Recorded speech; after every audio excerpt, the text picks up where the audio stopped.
and talk about the favorite tree of fourth graders.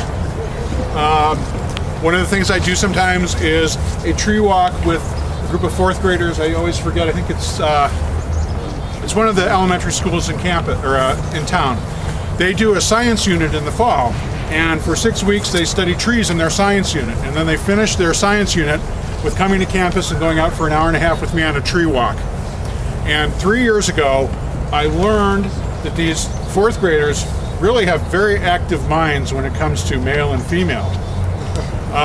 And all that ties back to the ginkgo, which is kind of an interesting story.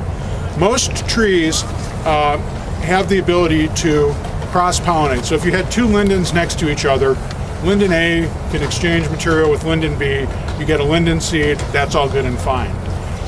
But there are some types of tree, and ginkgo is a prime example, where there are male trees and there are female trees. Did anyone grow up around ginkgo trees? Is anyone able to help me with this story?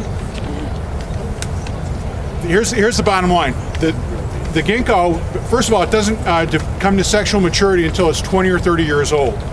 When it does, the female gets a pretty good sized fruit that's rather large and attractive for about a week. And then it falls off the tree and it starts to smell terrible. And I won't even regale you with some of the phrases I've heard people use on tree walks to describe that fragrance of the decaying ginkgo fruit. Really, really bad.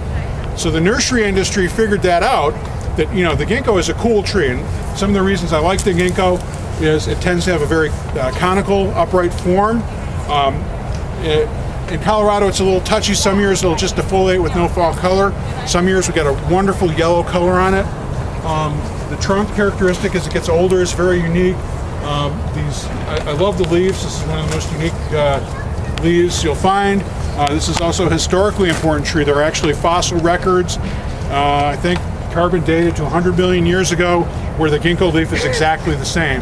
So actually some people refer to this tree as a living fossil because there are carbon dated ginkgo leaves that look pretty much like this. But back to the fourth graders. So the fact that I was explaining to them, the nursery industry has figured out which are the male ginkgos. And now almost any ginkgo you buy is going to be a male variety, so you will never have to deal with that fruit. But the places in California and Washington where they planted a lot of ginkgos before they figured this age thing out and the sex thing out, there are a lot of people that don't like them that much because of those terrible stinky fruit. So the trees really had an evolution. And the end of my story is the fourth graders then went back, and one year the teacher asked them to send me thank you cards. And so I have this really neat collection of 50 little cute tree cards from the kids. And more than half of them mentioned boy trees and girl trees. So those kids are getting a little ahead of themselves, I think, but I found that really interesting.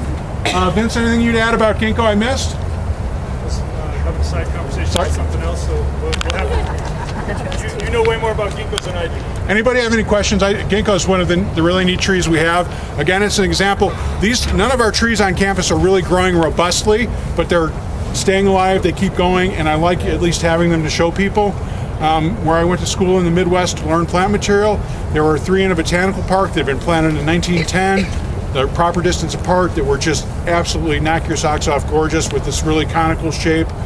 Beautiful, 25 feet across at the base, tapering up to about a nice little point at the top. Just a beautiful tree. So ginkgo is one to enjoy. Let's take a little walk over here. I want to talk about one of the most unique trees I think we will see tonight. Real quick, how old is this tree? This one is probably 30 to 40. This is kind of an older tree. Again, it doesn't grow quite as fast as some of the other trees we see. Do you know what the oldest tree on campus is? I do. We're actually going to, second time it's been asked, we'll get around the corner and I'll show you the oldest tree here.